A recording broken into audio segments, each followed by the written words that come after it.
Hi again guys, and welcome to another installment, of course, of Beards and Cars, my podcast style series, and this time we're going to a more conventional countdown style discussion. Once again, this is a suggested countdown from the community, and it's one which could be as broad or as narrow as arguably you want it to be, but it's a great discussion to have because it kind of ties in to many of the discussions and many of the videos that we've done on this channel, be it individual car reviews, and probably most outstandingly unsung heroes, which I know many of you guys really love, and I've had some comments saying that it's actually your favourite thing on the channel, which is very cool, because I didn't think, when I first started that series, that it would end up being as popular as it is. Back in that first couple of episodes about the Connaught, etc., and the Toyota Mega Cruiser. But this countdown is you or I's personal pick for what we believe to be the most underrated supercars. Now, you could have as many as you want, there was no stipulation. I opted to keep it to 5 because I wanted to go a little bit more in depth with each of the 5 rather than just rattling off a whole list. Now, of course, the parameters of what makes an underrated supercar could vary from person to person. The way that I am taking that as meaning is it's not just forgotten. Because let's be honest, there are tons of forgotten cars, but some of them should kind of stay forgotten. Other ones, though, the ones that I would say are truly underrated, don't necessarily even need to be that old. They could just be cars that are misjudged or don't have the appreciation that they deserve. Or in some cases, maybe the vehicle formed the basis for something even better that came later. And that brings me to the first one on the list, because the first one here, for me, falls into that category, and it's the Ascari KZ1. I believe the Ascari KZ1 is not a car that anyone particularly seems to dislike. I've never heard any hate for the KZ1, even on Top Gear, when they said about its kind of ridiculous price tag of £235,000. They still didn't seem to hate the car, they just didn't necessarily seem convinced that it was worth that much. And that's a fair point, because that's a lot of cash. Even in the earlier 2000s, I mean, an SLR was $313,000, a Carrera GT was $320,000, and a Ford GT was only $150,000. So to be $235,000, that was a big deal for a car with 500 horsepower that hits 200 miles per hour, 0 to 60 in 3.8, from, of course, a BMW-sourced 5-litre V8 engine, mid-engine rear-wheel drive, 6-speed manual. So across the board, it's fairly obvious supercar stuff. It doesn't really wow you with any of its specs. And even visually, I remember that although Top Gear TV reviewed the car fairly well, the Top Gear magazine didn't. And I can't recall who it was that was reviewing it, but it wasn't Clarkson, Hammond or May, it was one of the other writers, and he in particular said that he didn't particularly like the look of the car because of the headlights, of all things, because they look kind of like a Peugeot. I get that, but to me, you could point stuff like that out on a ton of cars. Even another car which could arguably end up on this list, the Invicta S1. That looks like it has the rear lights from a Volkswagen Passat. Or if you look at the rear lights of another car that is on this list, the Callaway C12. It's got the rear lights of a Vauxhall Integra. Or, not Integra, what am I talking about? A Vauxhall Tigra, even, the older generation. Of course it doesn't, but it looks like that. So there are cars which you can make connections to others with. That doesn't make it a bad thing. Now, of course, personal preference always comes into play, but the thing for me about the KZ1 is that it's one of those supercars which is similar to the kind of vibe that Jaguar and Aston Martin and Pagani actually have as well, especially with the Zonda, and that is that from the moment of the car's inception all the way through to its production run, never was any thought given to that car breaking records. It was not designed to be the fastest at anything. It was not designed to be the fastest in a straight line. It wasn't designed to be the fastest around a track. It was just a supercar built to be a pleasurable driving experience and a pleasurable ownership experience, visually, for the sound, for the driving, for the handling, for the comfort, and the Ascari does deliver that. Plus, Ascari itself, I would say, is a fairly underrated brand because they have so many genuinely brilliant cars. They have Le Mans prototypes. They have the Ecosse from the 90s, which is an excellent precursor to what would become the Noble, and was designed by the same guy. Of course, again, we discussed that car in Unsung Heroes. And probably most famously, we have, of course, the A10. And that is one of the reasons why I'm classifying this one as underrated, because this car formed the direct basis for the Ascari A10, which you could make a strong argument is one of the finest supercars ever made when it comes to sheer trackability and performance. It's brutal. 0 to 60 is like 2.6 seconds from a car with 625 horsepower. That's insane performance. And it's not like it has launch control or all-wheel drive. That's just pure brilliant engineering to get it to be that quick, despite having barely more power than an SLR McLaren.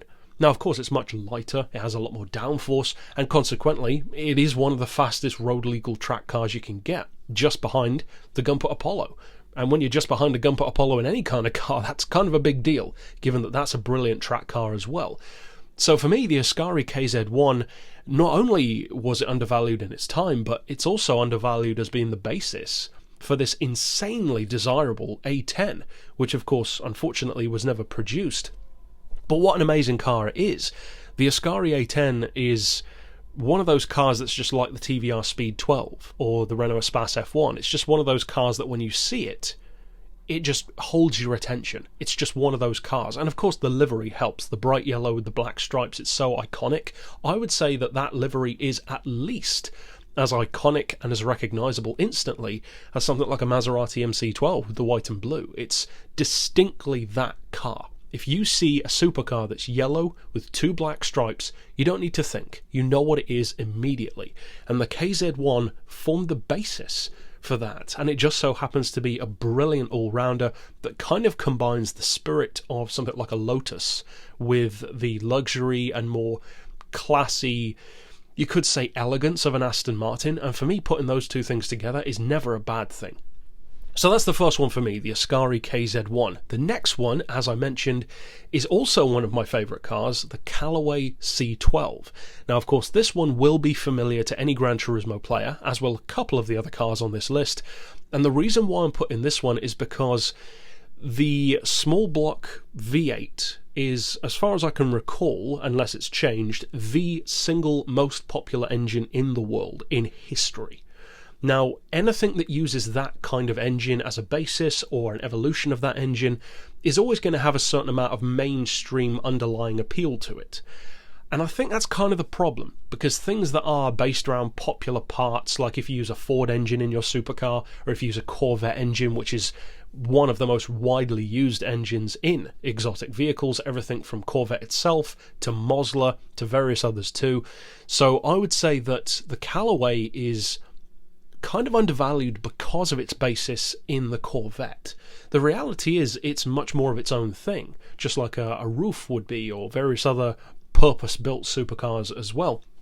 But at the same time, it is undervalued as far as I'm concerned. The used prices are not that great, and the performance, although not earth-shattering by today's standards, is certainly beyond the Corvette that it was based on, because you've got to remember, the Callaway C12 is based on a C5 Corvette in part, but to me it looks so much better than the Corvette C5. I like the C5 partially. It's not one of my favourite Corvettes, but I like it well enough. But the Callaway to me is a stunning looking machine. It's got this massive, almost throwback to the 90s homologation GT1 era shape to it, where it's got this big billowing bodywork, kind of as an homage to the TVR Speed 12 and the Marcos LM600. And to me, it's a gorgeous car. As far as the interior, not so much. It's a little bit expected. That's not too surprising for something that's, again, tangentially connected to a Corvette. They're not exactly known for their interior quality. But then again, neither is the Nissan GTR, and look how good they are.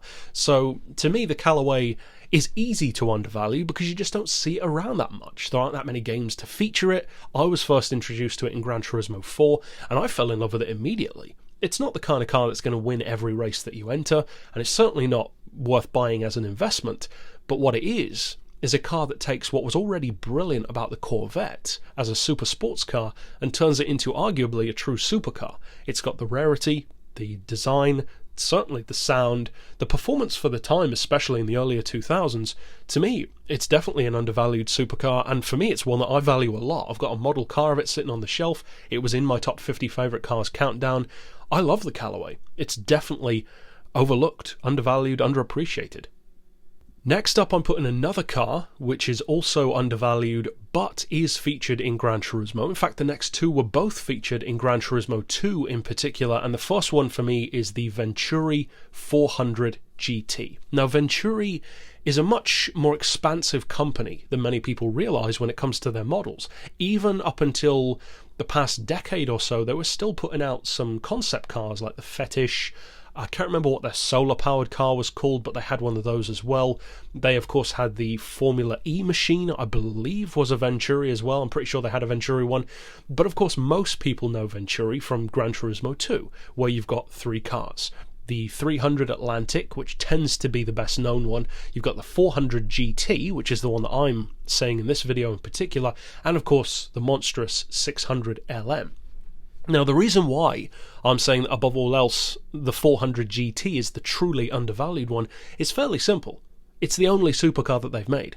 The 300 Atlantic is not a supercar. It's a sports car, and at best a super sports car. It's around a 170 mile per hour Porsche rival, like a 911 rival. Excellent car, again, very Lotus-esque. Great little Ferrari F355 rival as well. I've always considered Venturi to be essentially France's Ferrari, but just not quite as well known. And I think that many of their cars are a perfect example of that. The Venturi, I think it's the 260, I think it might be called. It's kind of like their equivalent of stuff like the Ferrari 308, even GTB4, or GTB, I believe. The 300 is like their version of the F355. The 400 GT, of course, is their equivalent, very obviously, of the Ferrari F40. But to me, I have always, and this is one of the few times where my opinion has never changed since I was about 6 or 7 years old, I've always preferred the Venturi over the Ferrari F40. The Ferrari never did it for me. I get why people love it. It is a hugely important car when it comes to the development of the supercar, carbon fibre body, 200 miles per hour plus. But to me, the Venturi is just a cooler car. It's rarer, it's less appreciated. To me, it's a far better looking machine, and I know that's down to personal preference, and it's not as quick. But there's something just more cool about the underdog, to me. And the Venturi, although a cult classic, for sure, especially among Gran Turismo players, it doesn't have the widespread recognition that it deserves to have. Now, I would say it's not quite as bad as the Callaway in terms of appreciation. Certainly more people love the Venturi, but still, it could always do with more exposure. To me, if you Google Venturi even, 400 GT, it's such a gorgeous looking car. It manages to be very reminiscent of the Ferrari F40, and yet it doesn't ape it. That's a difficult line to tread, to be so similar to something but not to copy it. And it doesn't copy it. It is different from every angle, and yet it has a similar profile, a similar silhouette. And to me, that's the ultimate homage. If you can be clearly inspired by something but not copying it, that's a very, very cool thing to achieve. And to me, the Venturi does that very well. So overall, definitely, for me, Venturi 400 GT. If memory serves, I believe it has a 2.9 or a 3 litre Peugeot-sourced twin-turbo, I believe it is V6. I can't recall the exact power, but I believe it was somewhere around 400 or just under, hence the name. Top speed-wise, about 180-ish miles per hour, 0 to 60, about 4.5 seconds. So, no, it's not as quick as the Ferrari, but it ain't no slouch, that's for sure. It's a fast French supercar, and it's one which, yeah, potentially if I had the kind of cash to buy a supercar, it is the kind of thing that I would give serious thought to. It's one of those cars that goes beyond just liking it and actually thinking, I might actually own one of those. And to me, I don't say that about many cars. There are plenty of cars that I like, but not plenty of cars that I would actually want to own or need to own. But I'd consider the Venturi for sure.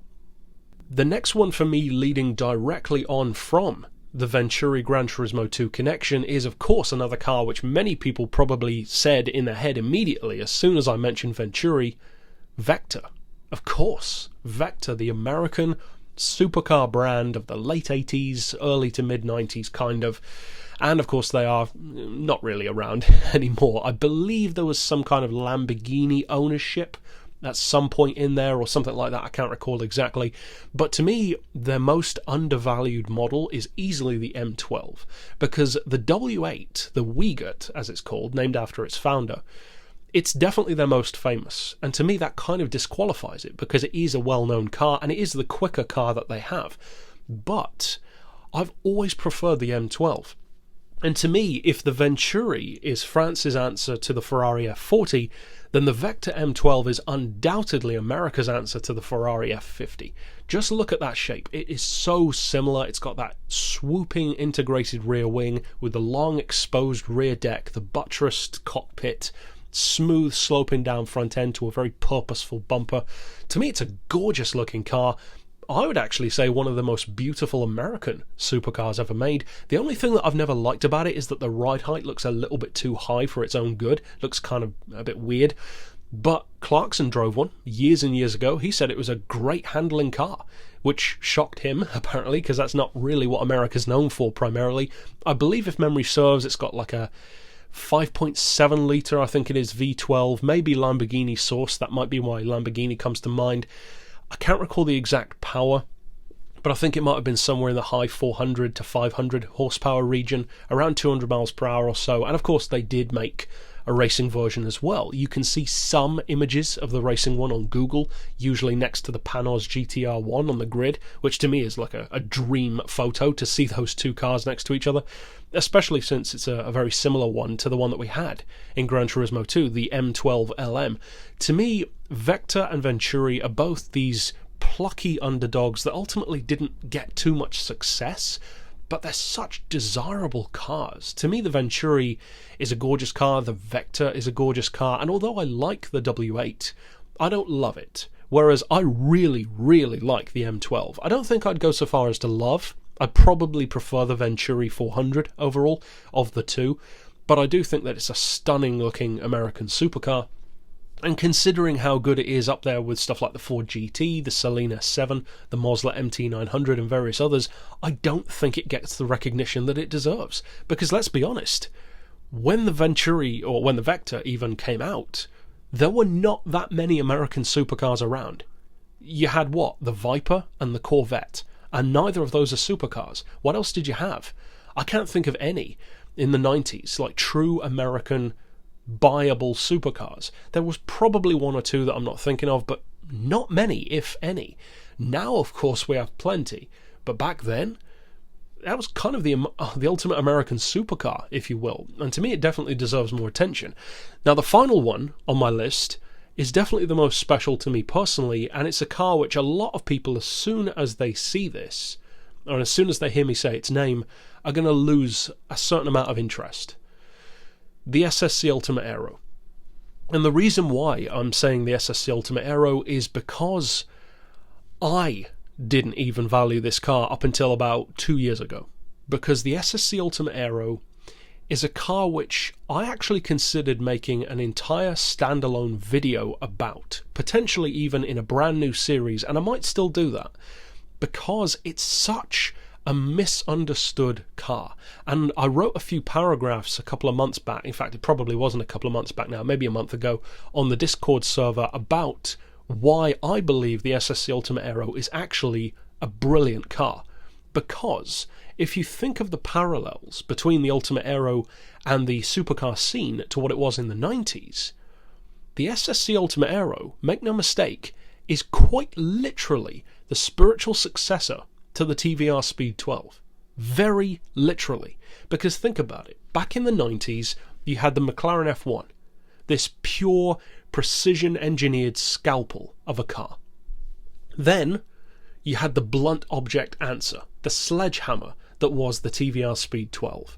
Now, is it a blunt object? Not at all. It's actually brilliantly engineered. It's not necessarily reliable, but that doesn't mean it's badly engineered. It just means that they put their effort into some of the wrong places. As far as engineering goes, the Speed 12 is an incredibly, or has incredible potential for a supercar. Instead of focusing on the minutiae and the small details like the McLaren did, the TVR focused on the broad strokes of having great aerodynamics, tons of stability, and incredible sheer power. And if they'd have proven what it could do and produced it as a production car, I think it could have beaten the McLaren. In fact, I think it would have beaten the McLaren F1. Now, fast forward a decade, and what do we have? We have the release of the Bugatti Veyron, based in part on the McLaren. They used the McLaren in the development of the car to learn what to and not to do. Again, this ultimate pinnacle of precision engineering With cost no object, they didn't build it to make a profit, they built it to be the ultimate car, period. Just like the McLaren. Now you could argue back and forth which one's better. I would say the McLaren, but the Bugatti is an amazing car as well. It's just easy to get sick of it because it's been around for so long. However, what then comes along a couple of years later?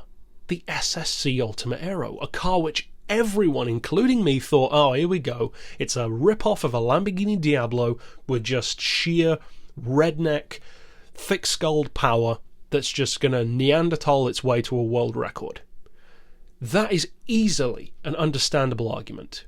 I thought it was Corvette-powered. I thought that it was a rip-off of a Diablo. I thought that it was this stupid hot rod of a supercar that would never achieve anything and would be ultimately forgotten.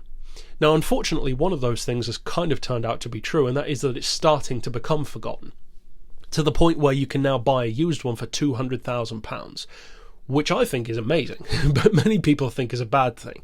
Again, you could view that as a bad thing, but let me remind you, the Nissan R35 GTR can now be purchased second-hand for £35,000 in British money. That's considered to be one of the greatest performance cars in history, and that doesn't keep its value. So not keeping your value is in no way, not even close, to a measure of how good a car is. Some cars increase in value purely because they're old. That doesn't make them good, it's just because they're a collector's piece. Other cars which are actually brilliant lose their value over time. And to me, the Ultimate Aero is the latter. It's not a bad car at all. It's actually a very well engineered one. The engine is not from Corvette. SSC built it themselves, a 6.3 litre twin turbo V8. It doesn't go for the cliche of just sheer huge capacity. It's a precision engineered sledgehammer, just like the TVR Speed 12 was. And again, just like the TVR, instead of focusing on the small details like the Bugatti does and the McLaren did, it focuses on the same broad strokes that the TVR Speed 12 did. Excellent aerodynamic stability at high speed and sheer brute power and torque. Now, of course, there's far more to it than that in both cases, but that's the general idea. And many people say, well, the SSC Ultimate Aero, it only beat the Veyron for like 5 minutes, and it only beat it by a couple of miles per hour, but it doesn't have the same level of quality, it's difficult to drive, etc., etc. Yes, it's not as easy to drive. AKA, it's a professional driver's car, because it doesn't nanny you. It doesn't have all-wheel drive. I believe it doesn't even have traction control or ABS. It's a pure old-school car. I mean, it even has a manual gearbox. Who does that anymore? They do, and I think it's all the better for it. Plus, the thing that many people conveniently forget, and some people didn't even know in the first place, is that the SSC Ultimate Aero is, at the time of releasing this video, still the second fastest accelerating factory-built car in history. Ever. Like, seriously, it's second fastest from 0 to 200 to the Hennessy Venom GT. And for those who think that the Chiron is probably quicker, nope. The Bugatti Chiron is over 3 seconds slower than the Ultimate Aero from 0 to 200. And it's a decade newer. It has 300 horsepower more, however much more torque it has, a bigger engine, twice the amount of cylinders, twice the amount of turbos, twice the amount of engineering, and it costs 10 times the price. Plus it has all-wheel drive to help out. And it's still slower. Now, to me, you can argue blunt object all you want, but the facts are the facts. The Ultimate Aero does 0 to 200 in 15 seconds. The Chiron does it in 18.3 or something like that. The Venom does it in 14.5, and the Koenigsegg Agera RS takes something like 16 or 17. That's the fastest car in the world, and it's still slower to 200 than an Ultimate Aero. Because the thing that people also forget is that, if my memory serves correctly, SSC did not have a private test track to set their record. I believe they did it on a Texas road. Bugatti has their own track. Hennessy did their records on an airfield. SSC didn't do that, as far as I can remember. It was just a fairly narrow 2-lane road. So I believe that it could easily go faster than it did. In fact, I would not be at all surprised if the Ultimate Aero could actually do somewhere in the region of 265. It may even go faster, but I think 260 plus is pretty much guaranteed, given how quickly it accelerates. So for me, the Ultimate Aero is a car which represents by far, not even close, the ultimate example of an undervalued, completely misunderstood hypercar. Personally, I actually go so far as to say that the Ultimate Aero is my favourite hypercar, and it's one of my dream vehicles. My 3-vehicle dream garage is the Ferrari FF, the MTT Y2K, and an Ultimate Aero.